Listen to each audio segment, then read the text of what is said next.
It is just a huge honor for me today to be podcast interviewing Carl Guthrie. He is with ETS Dental. That's Executive Talent Search.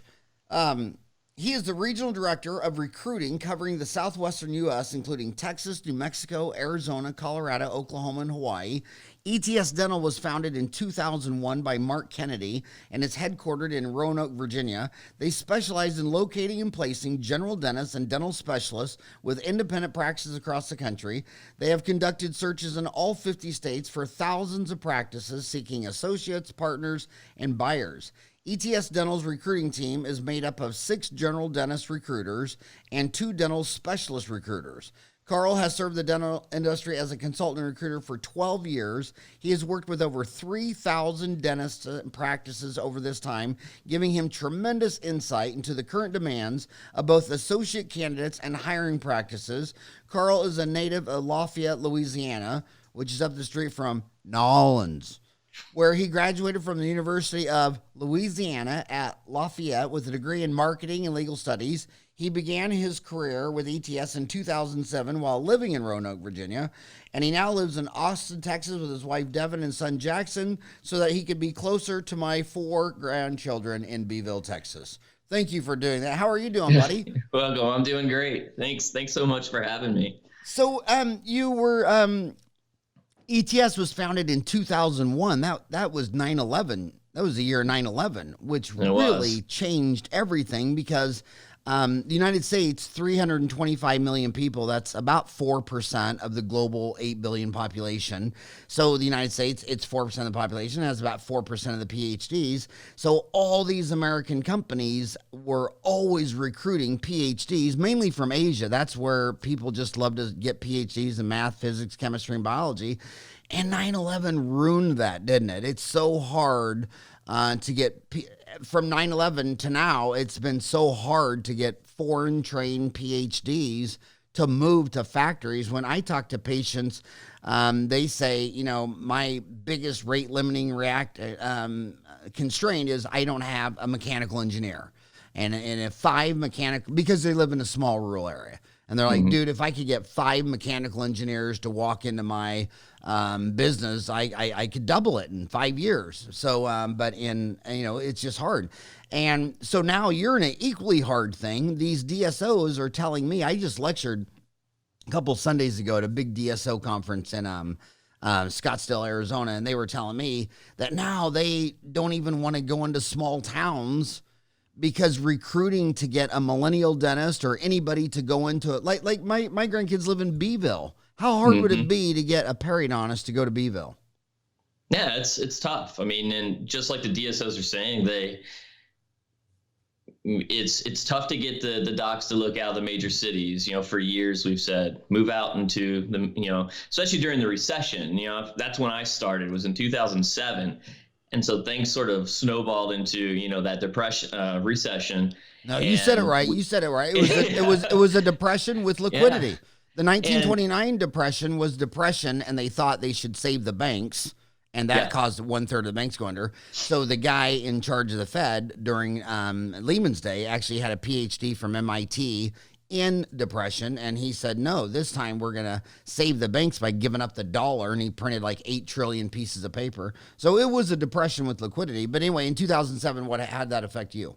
Yeah, so I mean, it's really when you started hearing about, corporate dentistry. We didn't have the term DSO yet. We were approaching that. That's when you were seeing the Heartlands and the Pacifics, really upping their numbers of practices and acquisitions, because there was a lot of senior doctors that just wanted to, cash out if they could, because they were losing their retirement, which was their practice. But, doctors graduating dental school, we were talking to them to, hey, move out to, Midland, Odessa, or, upstate New York and different places. So, now we can try to tell them the same thing, because they say they want higher income, but there's a lot of stability and a lot of opportunity just staying in the cities. They don't have to leave Dallas anymore. They can graduate from Baylor and they can find a job. But the competition for the DSOs and those clients that we work with, private and large group, Yeah, they're begging and using every resource they possibly can to try to get doctors to move to smaller towns. So, you your timing's off a little bit. You got into dentistry at 2007. The company started in 2001. Yeah. 2007 to today, 2019. Does it kind of smell like 2007 again to you? Do you think there's a Lehman's Day around the corner? If do you think that, and do you think it'll have a material impact on what you do in dentistry? I think the demand for dentists is going to be increasing. I mean, we have more doctors entering the market, but the demand for them is huge. I mean, right now candidates can really pick, doctor associate seekers can go wherever they want. They really can. And the chance for recruiting doctors and bringing them in, if they don't like what you have to offer as an employer, they're going to just try a different place. Now, no, I would say I don't necessarily smell the same thing now. I still think there's a lot of growth, but I'm sure a lot of these groups, and especially private practices, are sort of hedging their bets. And I think doctors who want to sell or affiliated with groups are more likely going to do that, now or sooner than later, just because they're starting to kind of hear the signs, or at least hear people speculating that we're on the brink. You don't see it down there? No, I mean, where I am in Austin and Texas, I mean, Right. They can't even build houses fast enough for people. So for our international viewers, I have to tell you, the term that makes the least sense to me is the United States of America. I mean, even the Federal Reserve has 9 branches. It's really like 9 countries flying under one flag, and he's down in Texas, which is the #1 booming, healthiest economy. It's on the border. It's got fresh immigration. It's got no zoning laws. It's the most pro-business state. It's like they do everything to promote growth, whereas California does everything to stop growth. In fact, they're the ones fueling Arizona. The whole 32 years I've been here, new patient after new patient after new patient said, well, my boss said we had to either close down our business or move it to Arizona. So we moved to Arizona, and all the employees came with it. So you're saying that so the people in the dental transition say, if you're going to sell your practice, it's the seller's market. The dentist selling his practice. It's his market. But you're saying if you're a dentist looking for a job, it's their market. They can go whatever they want. It is. I mean, there's groups that are offering $30,000-$40,000 sign-on bonuses to move to small town Oklahoma, or some of these Midwestern towns. So we're seeing the rise of the guaranteed daily amounts that doctors want. They used to come out and they would take the percentage and say, okay, I'll make it. It was sort of what they were offered, but now they're demanding $600-$700 a day in parts of the country. It's still regionalized what you're going to see in comp, so I can't tell you what a doc in Texas is getting paid is going to be the same in, say, Massachusetts, because it's not. Well, what states? You're Arizona, Colorado, Hawaii, New Mexico, Oklahoma, and Texas. Yeah, those are the states that I focus on. How did you get all the good states? Yeah, I guess luck. I mean, I started in 2007 with all the West. Yeah, I had the West Coast, and I had California. I worked through Oregon and Washington and a number of those. So when you're talking about a lot of the folks pushing out of California and going into Arizona and other states, yeah, I saw it. So are those states pretty homogenous? Arizona, Colorado, Hawaii, New Mexico, Oklahoma, and Texas. Could we lump them into the 6-state sample size, or is that a pretty diverse set of states? I think it's a little, there's some diversity there. I mean, Texas a lot of times stands alone especially with its economy and its strength.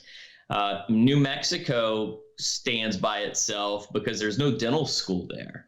And not that it's hard to get a license, but getting a license takes quite a bit of time in New Mexico. So there's a number of things that make it tough. I think a doctor can make a lot of money and see a lot of dentistry. There's demand for them there, but they are witnessing that struggle because there's no dental school feeding that state.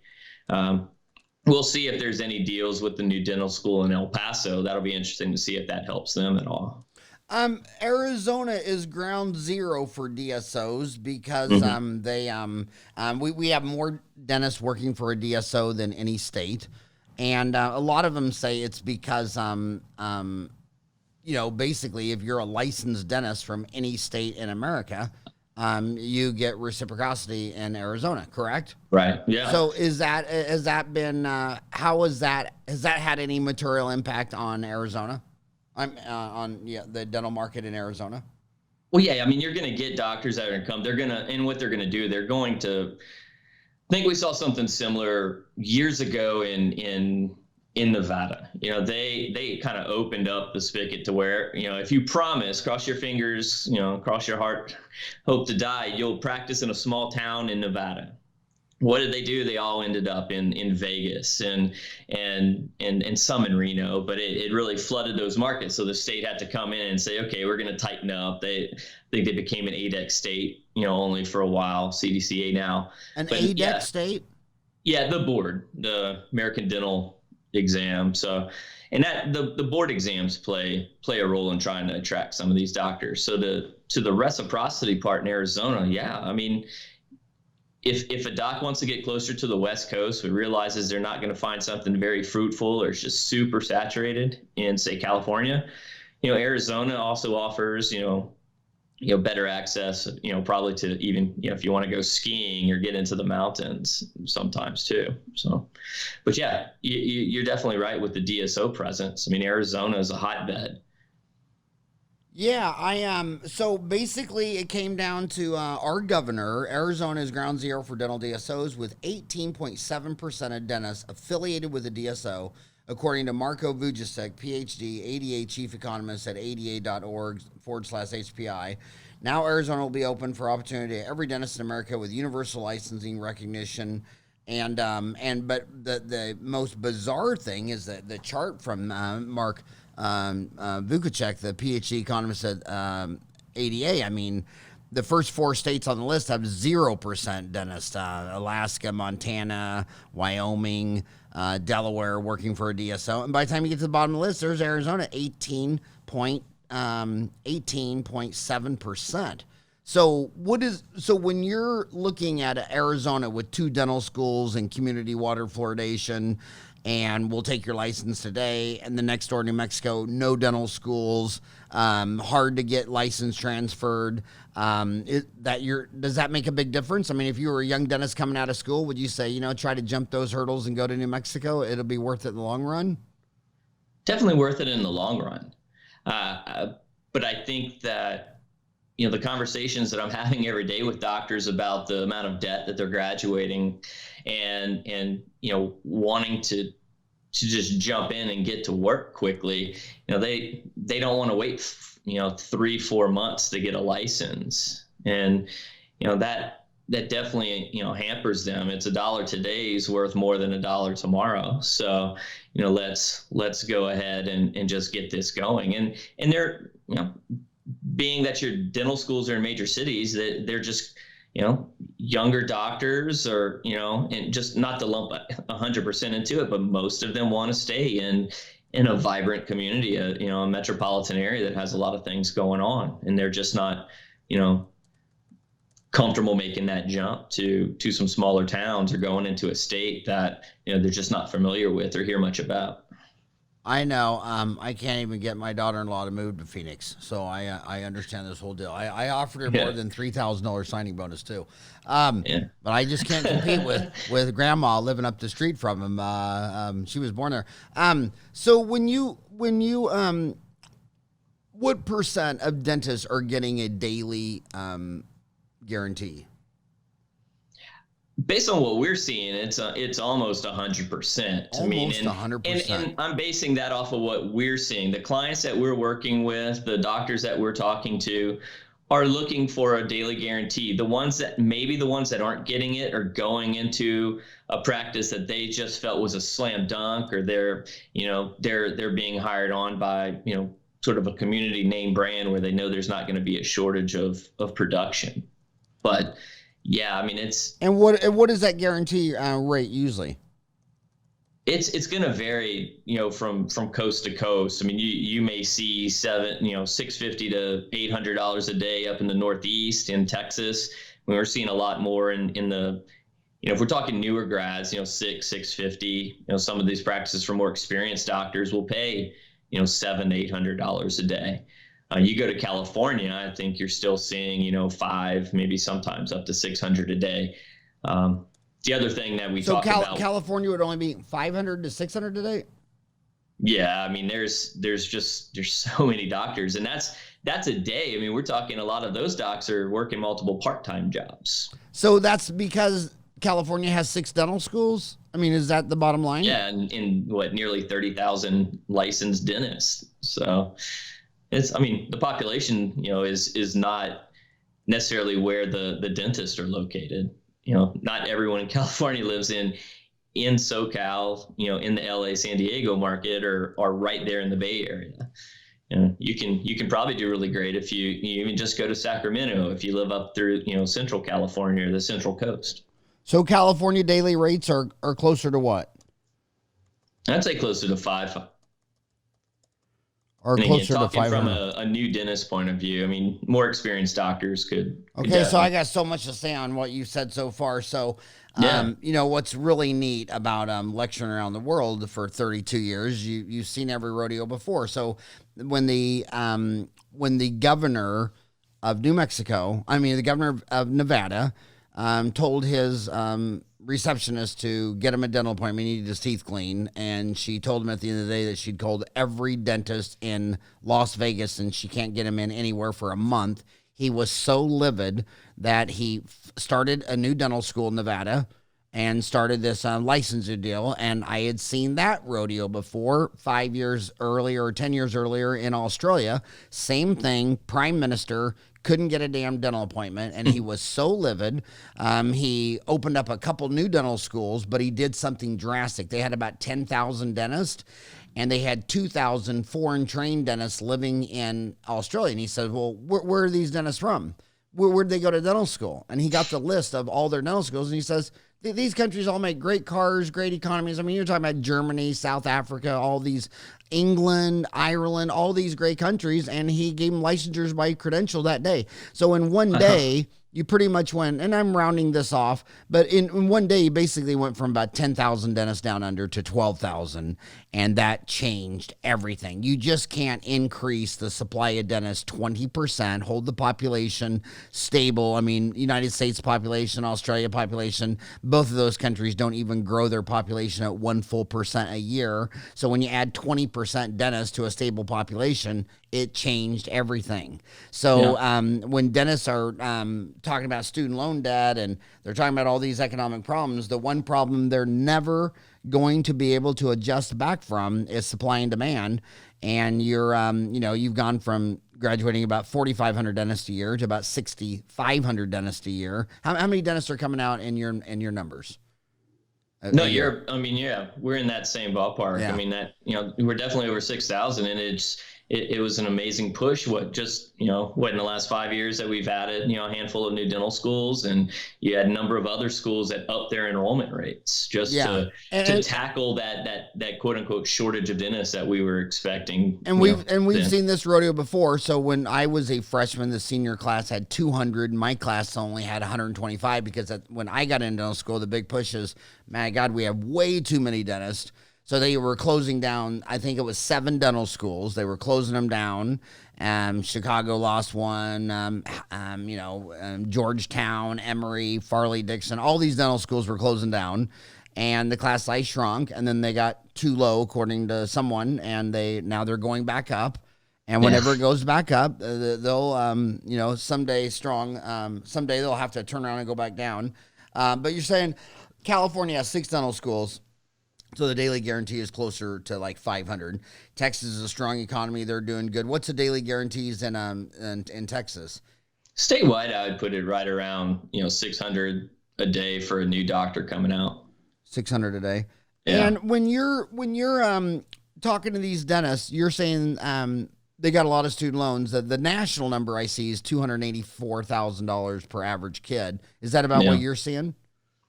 Well, since we're talking to the doctors that actually have the student debt, I mean, we definitely see it more, in the, 400 and up category, Well, what is the range you're seeing? more like 350 to 500 is more typical of what we're running into, because we're generally talking to the doctors, who are sort of, they bootstrap their careers. They're graduating, they're doing this through financing, and they're not making it. They're not going to take over a dental parent's practice and had the full, had their tuition paid for. So we and not picking on anybody, but yeah, whenever you get that national average, I have to assume that that's also counting all the kids that have zero debt graduating from Okay, so that's a median number for all dental graduates. That's what I expect. That's not a median number for just the kids who have student loan debts.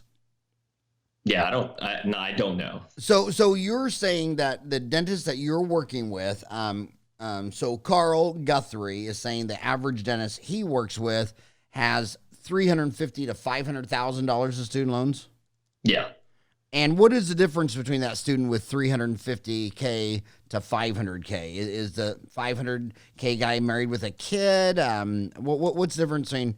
I mean, that's significant difference. That's it's going to depend on the school you went to. I mean, if you go to NYU, I mean, you're going to be going and graduating from one of the most, the most expensive dental school in the country.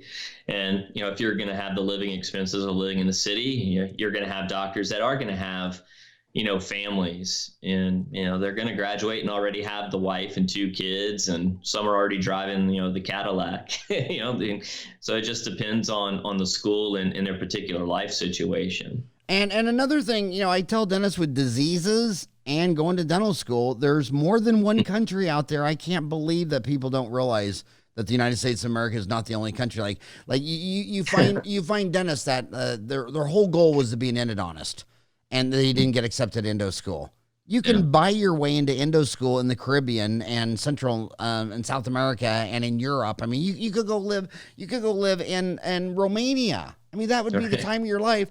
And when you come back here, when you're a board certified, when you're an endodontist licensed in America, do the employers care if you graduated from the Caribbean or Romania or NYU? You have some that definitely do. I mean, do you really? Obviously, yeah. I mean, you're going to have doctors that, put a number of reasons on why they may not like it. And, sometimes it may just have to be, sort of, just that superiority perception of American, getting that U.S. education. But, what percent of the people hiring would look down on a foreign trained dentist? I would put that more so probably in like the 10% or less. Yeah. So you got 90% on your side to go for it.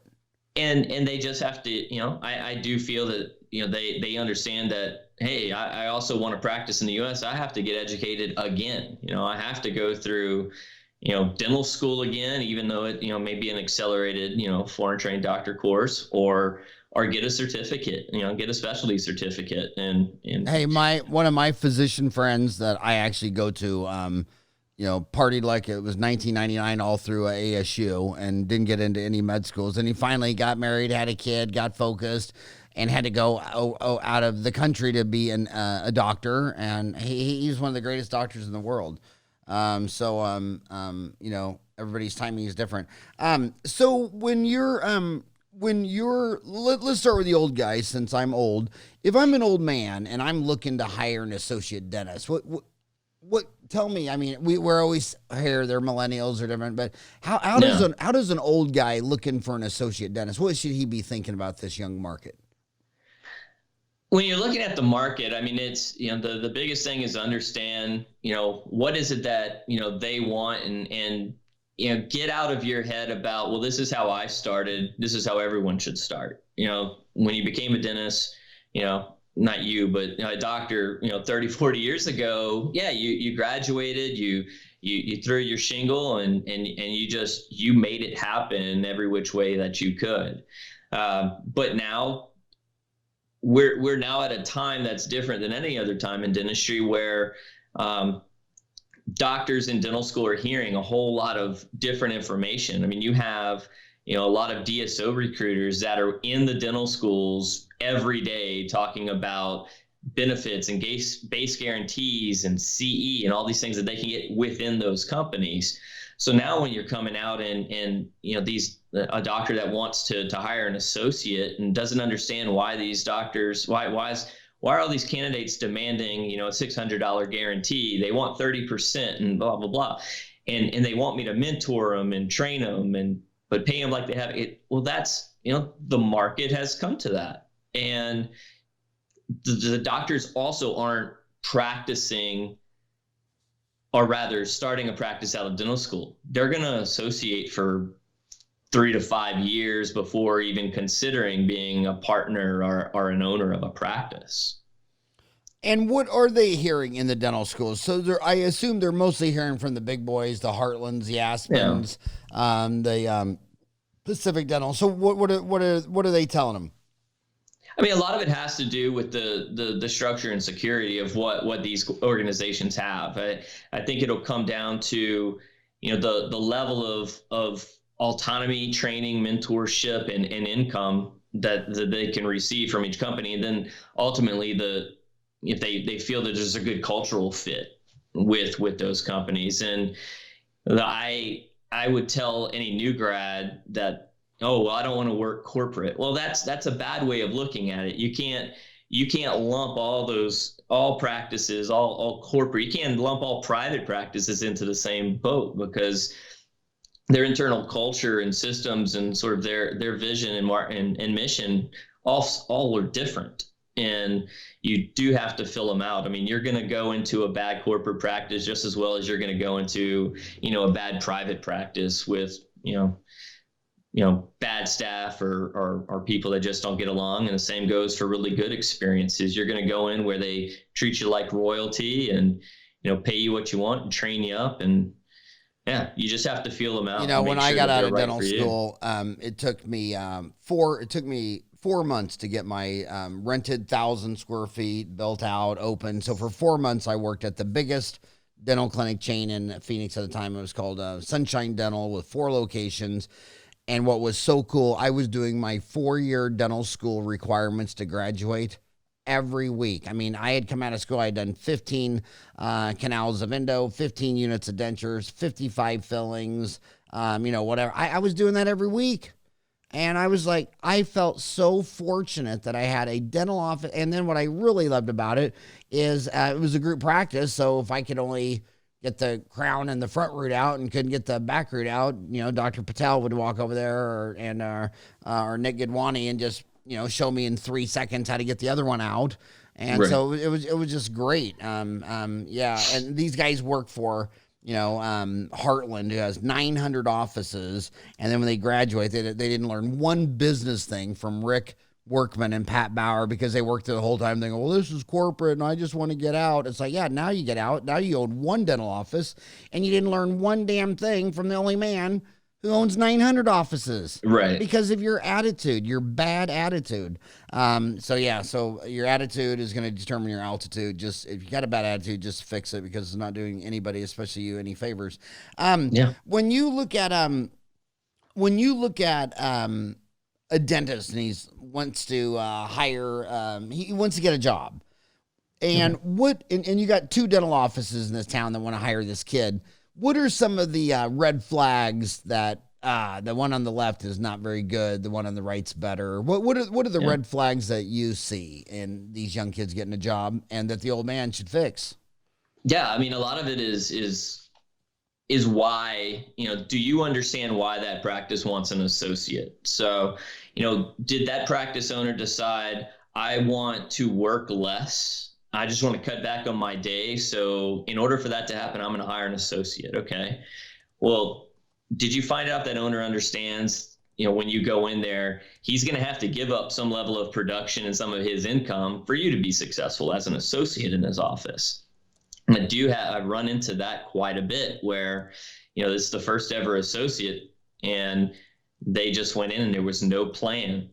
And the associate thought, hey, there's a job. I'm gonna go in there. This guy does implants and a lot of surgery, and I love doing that. And they find out he's not going to give any of that work up to them as the associate. He needs them to do fillings and see the kids. So, let's make sure that we clearly understand, why, Dr. A wants an associate and why Dr. B's reason is different. So if they've had other associates before, find out what's happened with those associates. Why'd the last person leave, and why'd you have 5 associates this year? And so we go through those stages with doctors that are looking, and make sure that they're answering those questions. What's the new patient flow like? What's the owner willing to give up for you to be successful? And have you both talked about your expectations? Because the other thing is that associates don't oftentimes convey their expectations of the opportunity really well. They'll tell the owner, "Oh yeah, this is great." They just yes men in their interview, and they don't say that I want to be a partner and owner, in the next year or two.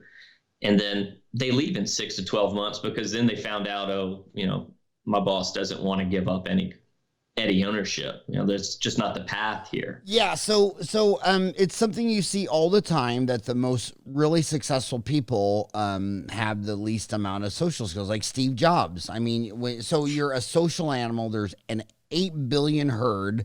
And so your whole biology says, oh, we ought to just get along, work together, and that's the best way to survive. Well, we're past those days, but that's still how you work. And so what you got to do is, when you get to work and everybody's like, how's the dog? How's the kid? You need to clap your hands and say, okay, let's go to work. And the people who have the most uncomfortable conversations will solve the most problems. So you're not there. I see it with dentists, where you'll see a 60-year-old dentist interviewing a kid for an associate, and the whole interview, this old man's trying to sell himself, the practice, that he went to the Pankey Institute. It's like, dude, you're selling the whole deal. Come on. Let's go to work. This is an interview. And you said it perfectly to the young kid. What are you looking for? And the young kid should say, what are you looking for? And you say, well, I'm working 5 days a week. I'm old. I want to cut down to 3. I got too many new patients. I'm booked out. That's very different than I want to start dating an associate because I'm looking to find a guy I have chemistry with and respect, and I want to unload my baby. I mean, when you have a practice 40 years, you don't want to give it to Charles Manson just because you got a good price. You're looking for someone to carry. Hell, you got kids and grandkids going to that practice.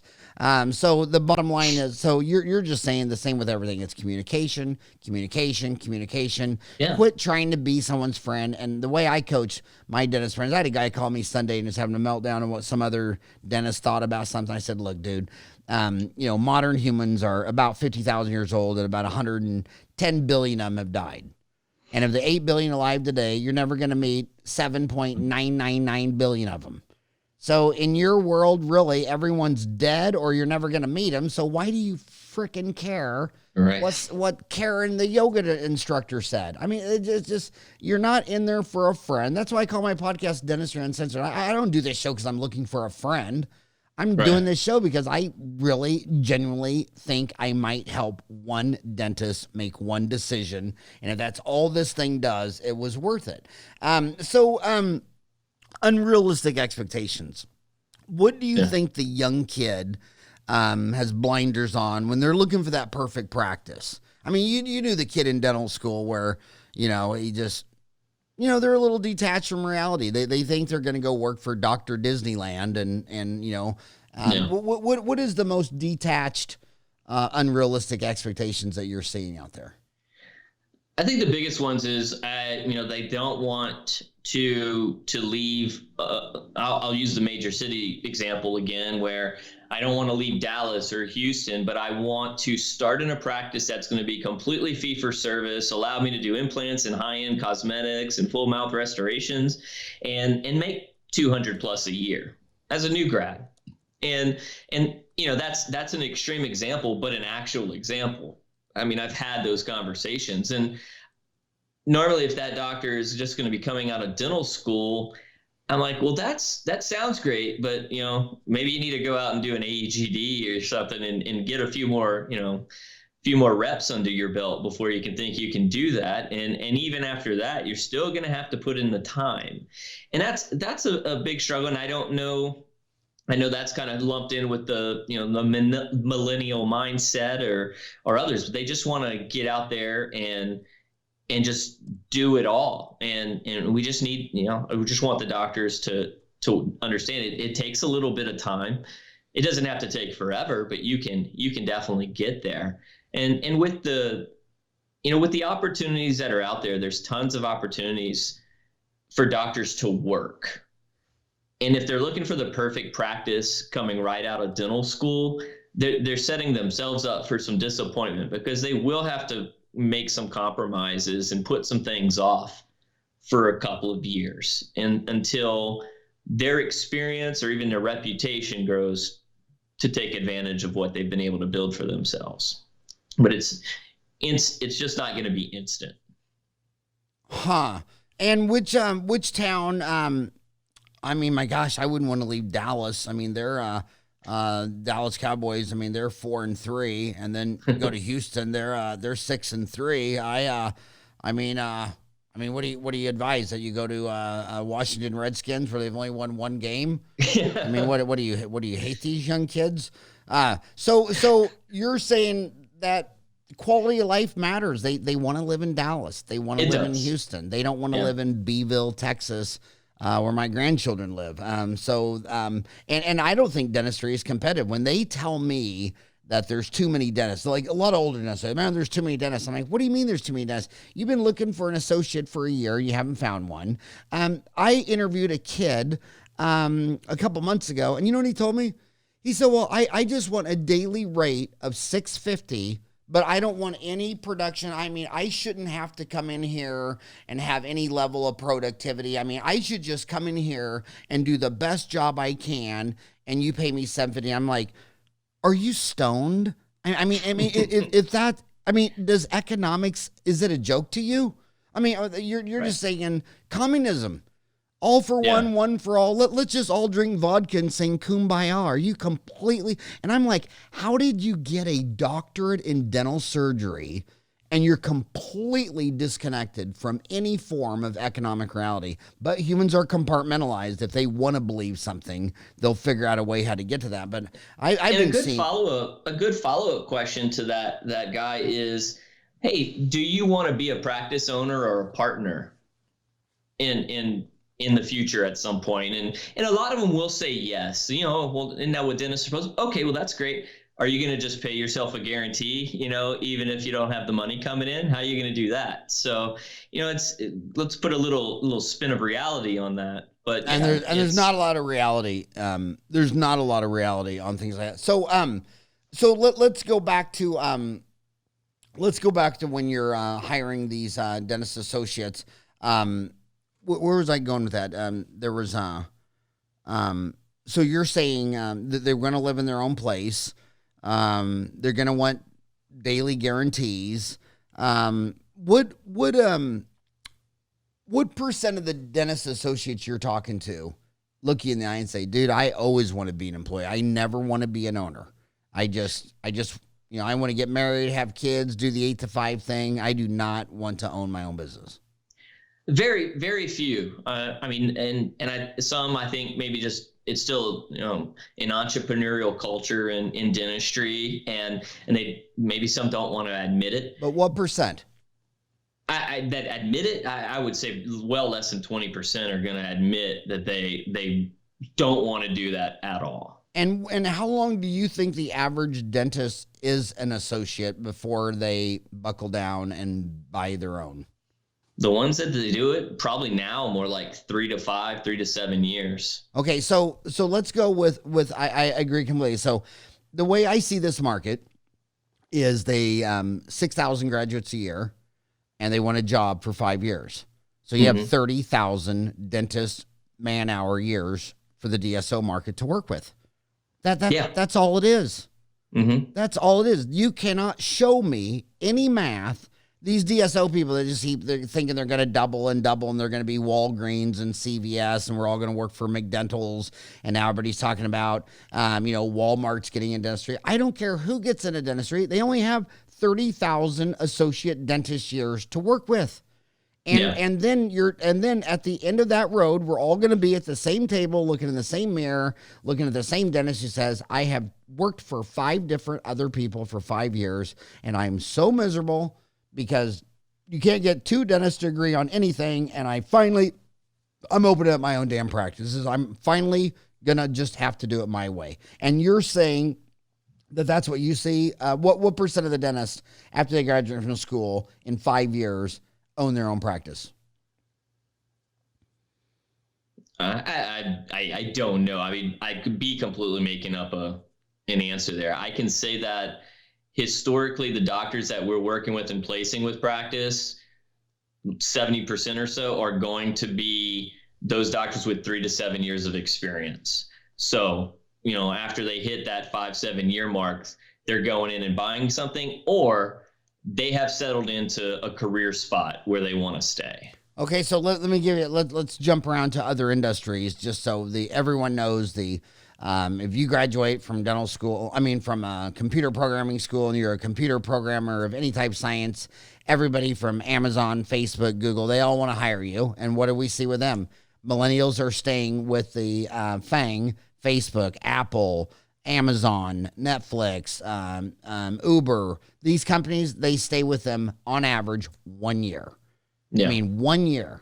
And you're sitting there working at Amazon and you think it's all great. And Amazon's like, we're paying you all this money and we're giving you free Pepsis and chips and sandwiches in the break room. And we got foosball and everything's hunky dory. Then someone walks up to him and says, hey, dude, you've been programming supply chain management for Amazon for a year. Hey, you want to jump over to Uber for the same coin and do driverless cars?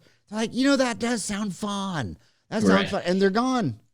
Yeah. They're gone. So nobody's keeping a millennial, and I think it's cool. I wouldn't want to work somewhere that you hate it. So for you personally, are you mostly, how do you make your coin? Is it an old guy like me saying I need an associate? How do you make money? You're married with a kid, right? I am. So how do you earn a worm to come home and drop that in baby bird's mouth? Yeah, so our paying client is the dental practice, whether it's private practice or small groups. We've as a company we focus primarily on the private practitioners and the small groups or emerging DSOs. So once a practice usually gets to a group gets to say 25-30 offices, they're dancing with, or they've joined up with a PE or went through a merger. They usually get to the point to where they're building in their own, full service HR department, their own recruiting team. So, we'll work and represent the practice themselves. So you say small groups are 30 offices? Our emerging DSO. That's just what do you call? So give me your terminology. 30 emerging DSO is 30 offices. I'd say less than 30 offices. Less than 30. And that would be your market, because at over 30 offices, they'd already have your business function in-house. A lot of times, yeah. So they'd have accounting, marketing, financing, and recruiting. Yeah. Okay, so your ceiling is 30 offices and under. Is there another distinction for DSOs that say less than 5 offices? You call emergent DSO less than 30 offices. What would you call it if they had 5 offices or 3 They offices? can still be an emerging, sort of depends on their business model and goals, but small group could also be what we'll call it internally. Small group, and we'll say that's 5 and under? Yeah. Okay, and if you place 100 dentists, how many of them are with DSOs that have around 30 offices and under versus small group versus just individual? I'm a private practicing. Yeah, so we're doing probably about 65% of our business with the small groups, that 5, kind of under 10 offices, and the larger groups, those emerging DSOs, as I'm calling them, we'll probably do about 20 to 30% of our business there. So we are seeing a lot more of our business with multi-office, multi-doc organizations rather than just the typical, mom and pop private practice. Okay, so you're saying 65% is for the emerging DSO with 30, and then what percent is with small? Oh, that was about 65%, yeah. No, 65% was for the bigger DSOs with around 30 offices. No, that was the smaller groups, the kind of the smaller offices. Yeah, that's more a bulk of what we're doing. Okay, so helping those guys. 65% of your ETS recruiting is for small group, less than 5 offices. Yeah. And what percent is of your ETS recruiting is for solo practicing dentist? Yeah, like so me that's with going to one be your office. remaining, 15, 20% there that's left over. Okay, so if that guy's listening to you right now, he's all alone. He's in one of your states, Arizona, Colorado, Hawaii, New Mexico, Oklahoma, Texas, and he wants to hire an associate dentist. How does that work? How does he call you? How much does he pay for that? This isn't a commercial. This is Dentistry Uncensored. He goes to etsdental.com. Yes. And ETS Dental, which stands for Executive Talent Search Dental.com. And how's that work? How much do I got to pay you to hire an associate? So budgeting for an associate recruiting is going to be, just think of it as, 1 to 3 days of production for that doctor is what we're going to usually look at. So, full-time doctors are what we do the most of. I mean, we really do very little part-time recruiting. And so a doctor is going to pay anywhere from, say $12,000 to $20,000 a month for in total, for a general dentist. If they're looking for specialists, oral surgeons, pediatrics are probably the biggest in demand. And then you also have the endodontists and the periodontists. We don't get a lot of demand for pros, but specialists will usually run you in the mid-20s. So a solo practicing dentist will cost how much? 12,000 or what? 12 to 18. Well, that's a big spread. What's the difference between 12 and 18? Experience and the challenge and location maybe, but generally we're going to try to, a doctor that's coming out of school, we're not going to charge a full-time or a full price for a doctor. And what happens if I give you $12,000 and I hire Karen and 3 months later she quits? Yeah.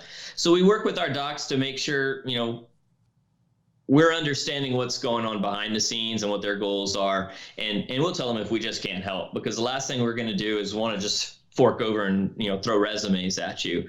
But if that doctor, say, comes in and there is a fallout in the first, 3 months, we'll prorate for those first months. And, so if we'll generally spread out our fees over 6 months.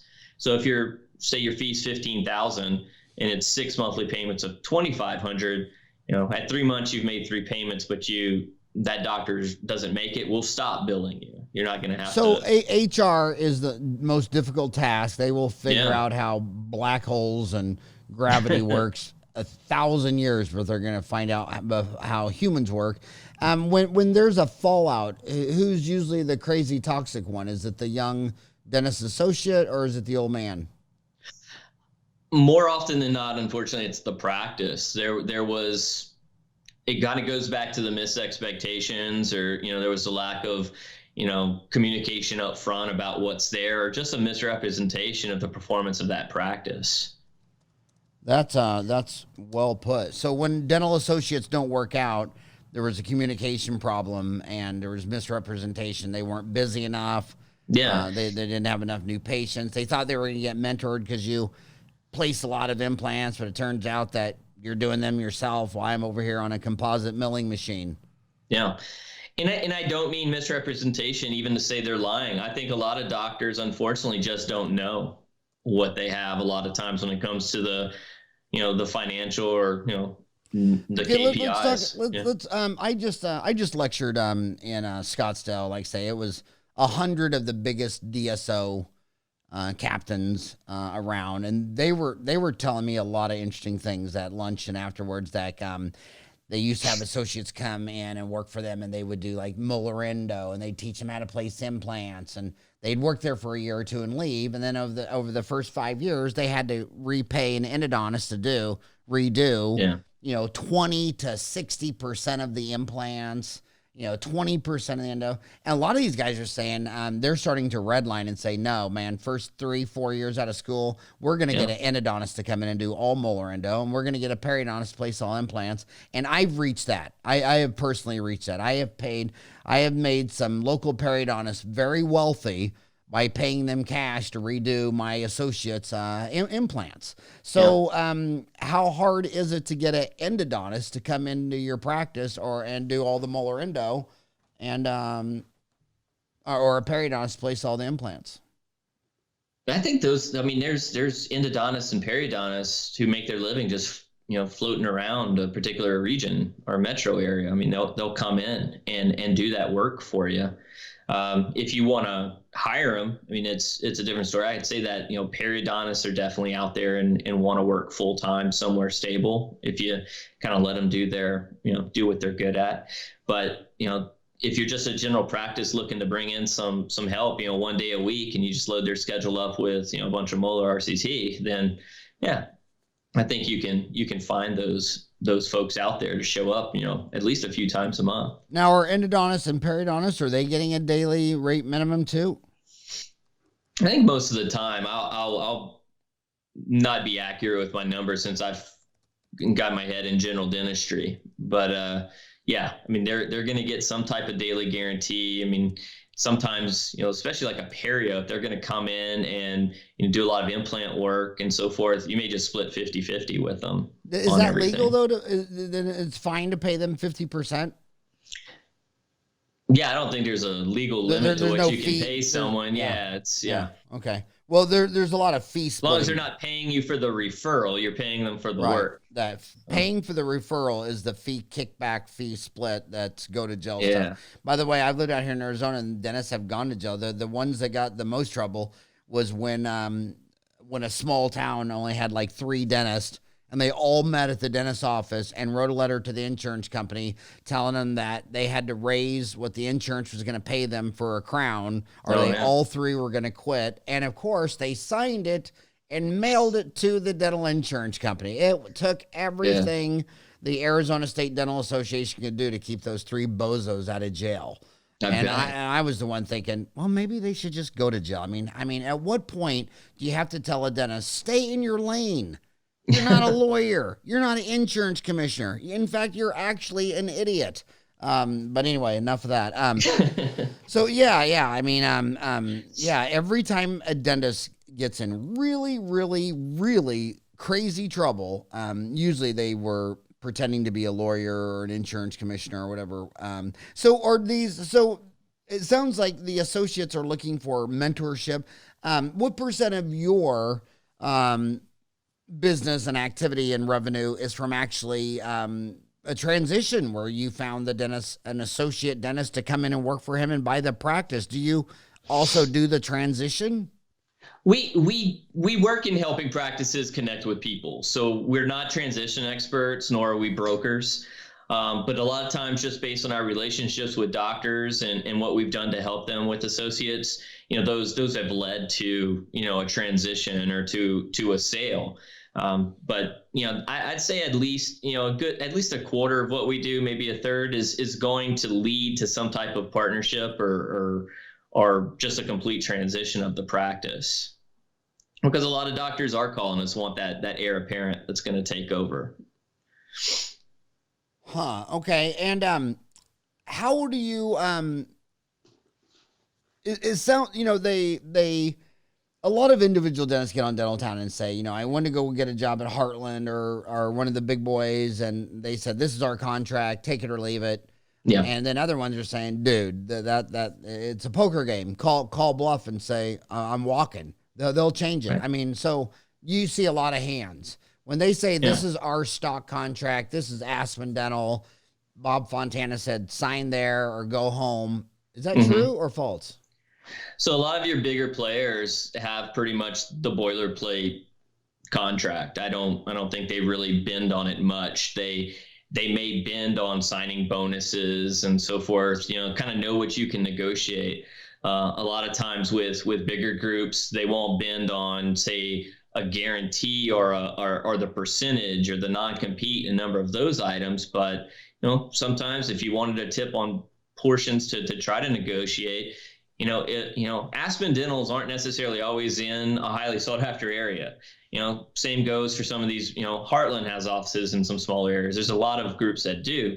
And oftentimes you can say, okay, well, I'm interested and I'll go there, but, will you do a, $20,000 signing bonus or relocation package or whatever to help you make that move? And so those can sometimes help you get a little bit more out of the deal than, or, than just that typical stock. Heartland's going to pay you 25% plus, profit share bonus, and that's it. So yeah, and I think you nailed Bob Fontana, Aspen Dental, right on the head. I think they had the best business model. They are going where the dentists ain't. They go to Medicaid areas where the dentists don't want to go. Like in Phoenix, everybody wants to go work in Scottsdale on Lifestyles of the Rich and Famous, and there's Aspen going out there where there's hardly any dentists accepting Medicaid and have an internal in-house denture ban. In fact, I've had several of my patients, they came in and they said, yeah, I got this reline and I had done Aspen. I said, just curious, why did you go there here? Well, I called your office. They said, well, you had to come at 8 o'clock in the morning, drop it off all day, and you'd pick it up at the end of the day. Yep, that's right. Well, I went to Aspen, and the guy, they have the lab. I went in there, gave him my denture, sat in the waiting room for an hour, got it done. I mean, so they have a more focused business model. Back to communication. When that doesn't work out, misrepresentation. You don't think they're lying, they just didn't think about it. Does some of this come down from I want an associate versus I need an associate? Yeah.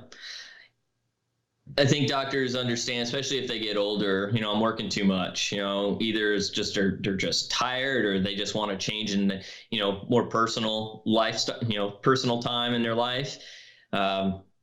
Some do it because they think it will make them more money. And I think there has to be a sound business plan and business reason for this. I mean, you could probably make more money or keep your money as a practice owner if you just close a day a week rather than hire an associate. It's just really depends on what you as an owner are willing to give up, at least short term, to have a successful associate. Because I think an associate can bring you more and make you wealthier and give you more of what you want as a business owner. But you have to, just like when you started the business, you have to be able to allow that to come to realization. You can't just, again, flick the switch and it happened next week just because you hired somebody. But you're going to have to pay them. I think one of the best threads on Dental Town, I don't know if you've seen it, does having an associate truly profitable? And here's 50 different dentists talking about the fact that they're looking back over their 10 years with associates and not associates, and they don't even think they made money off their associates. Yeah. So what's your thought about that? You have to put in the work, and the clients that are successful with their associates have a plan. They're putting money into marketing and making sure that new dentists or rather new patients are coming in. They're also not micromanaging their associate. If they have an associate who's only getting to do fillings and just see the kids, yeah, you're not going to make money. Just hiring hygienists and have them, just add more hygiene to your practice. What do you want? If it's going to make your life easier, if it wants to make it wealthier, you have to have a plan, and you have to be willing again to. Well, you got to trust. I mean, you're going to hire a hygienist, you're going to hire a dental assistant, and at some point you're just going to expect them to know what they're doing, and you just let them do their job. And I see that a lot with especially older owners. They just don't want to give up anything, and then they want to micromanage and tell the young associate everything they do is crap, whenever they could get them to some CE or really truly mentor them. That's how you can make money off of your associate. You have to really open the door for that pipe to work. And what is the cost of associate dentist turnover? I mean, when you look at some dentist, and every year he's got a different associate. And you can't blame all this on Heartland, all that, because you see it in the private practice, and you see it at Amazon, Google, and Facebook, and Netflix, and Uber, where they're throwing money away. I mean, they just throw money away and flush down the toilet. So what is the cost of when you're an owner, old man, and you got a new associate every year?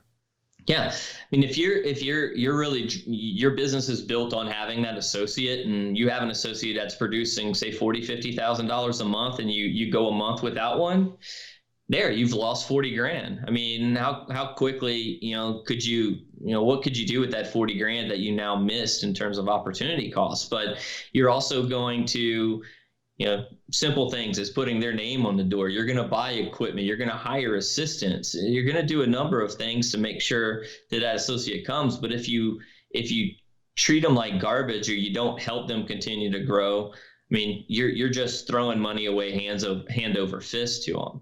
So yeah, it's going to come down to each practice and what they really invest. But I would say easily, tens of thousands of dollars to lose them. Every dollar you spend, you pretty much can lose 4 to 5 times that in turnover if it gets too much. So are you only happy when it rains? You said garbage. I'm thinking, Oh, yeah. Song. When people say he treated me like garbage, it's like, okay, that is an awesome band. You sound like you're only happy when it rains. I've actually seen them. Yeah. You've seen Garbage? Yes, long time ago. Oh yeah. my God, that's an awesome band. Love that song. So my gosh, I can't believe we went over an hour, and we did all this again. How do they contact you? Yeah, so I mean, etsdental.com is our direct website, and there's bios on all of our recruiters. We really do like to put a face to the name instead of just having a generic info at ETS Dental. So you can email me directly anytime at cguthrie@etsdental.com, and my direct phone number is 540-491-9104. People can text or call me there. 9104. That's a Midwestern Kansas, Texas thing. 540-491-9104. Carl Guthrie. I know you're driving to work right now, but Guthrie's Guthrie. Guthrie. There's no Y in Carl Guthrie. Carl, why is there no Y in Guthrie? See, I'm just saying that so they'll remember it. Mnemonic devices. No idea. Yeah. Yeah. So what you said at the very beginning of the show that you got like 6 dentists. Now you're not a dentist, but I'm not a dentist. We have 6 dentist recruiters. Yeah. And those are what? Gary Harris is what? Gary Harris is he's our specialty recruiter who focuses on pediatric specialists and orthodontist. And is he a dentist? He is not. None of us are dentists. Okay. A lot of us. Orthodontist. I have to weigh in on hiring an orthodontist. Is that my God, I wouldn't have somebody do ortho if you can't finish the cases. I mean, before you were going to have an orthodontist work 1 day a week, I mean, you need to go sign up with Richard Litt, the only board-certified orthodontist who teaches general dentists. You need to know this because obviously it could happen that you could have an orthodontist in your office with 100 cases all banded up or Invisalign, and then something happens and now you don't have one. Do you see that problem? I do, especially in the general dentistry practices. I mean, they wanted to add ortho to their practice, and whether they used a GP to do it or had an ortho and they lose them, that's always the biggest sticking point of should they do it or not. Because I have seen in my own backyard, and I've seen in Albuquerque, New Mexico, both of these are your territories, where a general dentist in Albuquerque decided he was going to be an ortho king, and after a year he just hated it. And he didn't know what to do, and he couldn't find an orthodontist. And the local orthodontist across the street said, you know what? I'll finish all your ortho cases. And so obviously, who's he been sending all his ortho to for 30 years? So this man, and then in my own backyard, it almost made me cry where an orthodontist got into the Lehman's Day crisis, the economic meltdown. You know, that United States is a country, but that Lehman's Day mostly affected Texas, Arizona, Florida, and California. Compare that to Wyoming and Idaho, no way. Right. I mean, it killed us out here. And we lost an orthodontist, and it was so sad, and patients didn't know what to do, and the orthodontist across the street said, I'll finish all of you, just I'll finish you. Well, the goodwill it created. I mean, all the general dentists loved this orthodontist. They were all sad that he didn't make the crisis, and whenever you think of his story, you get a tear in your eye and think of that Canadian orthodontist who finished all his cases for free, and that's a blood bond you can't get away from. So if you get in over your head, God, just walk across the street. It's like, say, you got a failed root canal. What are you going to do? Fly out and show the x-ray to Gary Carr in San Diego and have him post it on his TDO community? As opposed to what? Just walk across the street to the endodontist and say, dude, I screwed up. Look what I just did. Well, you know, just press the flesh. The dentists who are always out there running for mayor, the dentists are always going out and pressing the flesh with their dentists. I think the best thing to do is these charity things. I mean, all these states put on some dental deal for poor, underprivileged people and all that stuff. And a lot of dentists I know say, well, I do a lot of that in my own office. I know, but you do it by yourself. Why don't you go down there and do it with these other people? Because you're going to help a poor guy while you're doing a root canal with 4 other dentists that you might have never met. I mean, it's not what you know, it's what you know, and it's who you know. Yeah. Is there anything I should have asked, Carl, that I wasn't smart enough to ask? No, I mean, it's really, I mean, we talked to a lot of practices and kind of going back to communication and understanding expectations. And, that's why we spend a lot of time talking to doctors, and they sometimes wonder, why do I talk so much when I'm on the phone with them? Is, I really want to understand, why are you doing this? What do you want? And we're going to go out there and we're going to really, match.com this deal. We're going to try to make sure we're putting 2 people together who have a really good chance of being successful, because we don't, we pride ourselves on having, less than 7% fallout with our placements because of all the communication, everything that we're trying to do up front. So that's, if any doctor is trying to take anything away from this on either side of the hiring or job search coin, is you got to talk to each other. And also, make sure you interview more than one doctor at a time, and doctors should interview with more than one practice at a time, because putting all your eggs in one basket doesn't necessarily always work out, and you'll lose out on opportunities if you push others aside and not talk to them. So if you got one interview and 2 others want to talk to you, and you say, no, I'm just gonna see how this one goes, they're gonna move on, and may not work for you. So in MBA school, they call that in decision-making analysis. Your square box is the decision at hand. I want to buy a house. I want to get a job. The triangle at the other end is the decision you went with. The number one error in decision-making is between that square and between that triangle, you didn't fill out all your circles. And the circles are, you went and looked at a house, and you said, that's a great house. It's $100,000. I'm going to buy it today. And you buy it. And then you find out there was one across the street twice as better for half the price. Same thing. Always fill out your circle. Just, if you're looking for a job, just keep looking. So you gave us your email number. Your email address was cguthrie@etsdental.com. The states that you're working on are Arizona, Colorado, Hawaii, New Mexico, Oklahoma, and Texas. But if they go to etsdental.com, there's 6 of you guys that are doing this, covering the whole United States, right? Gary Harris, Rob Knesevich. Is he Polish or Ukrainian Russian? Czech. Yeah. Okay. Tell him I'm sorry that I did not mean. Morgan Pace, Karen Rhodes, Marshall Hatfield, Marcia Patterson. And so I think we covered. Oh, I also, Dentaltown has free classified ads. Have you seen the classified ads on Dentaltown? We use them. You do use them? Talk about how you use them and what we should know about Dentaltown classifieds. Yeah, I mean, it's, you've got jobs from all over the country. I mean, we post on there, and we've made some, great connections with doctors over the years from there. And oftentimes it's because they've got pulled in by your online community that's built. And they may only look at those job listings. So, it's definitely. So right now, if you go to dentaltown.com/classifieds, we have 4,967 ads posted as of right now for a total value of $261 million. That's all the practices for sale. I lectured at that practice brokers deal, and everybody wanted to buy me lunch and thank me. They said they buying and selling their practices, the lead. And the reason the lead is so great for Dentaltown is, like, say you're in Arizona. If you call the Arizona Dental Society, they got a great classified ads, all that stuff, but it's all Arizona. But the guy, but you don't know who the guy in the Navy is stationed in South Korea that wants to come to Arizona, and he's looking at a national place. So my gosh, that it's all free on classifieds. You don't make any money on classified ads or any of that stuff. Other than that, hey, Carl, it was awesome. Thanks for coming in and keeping it real.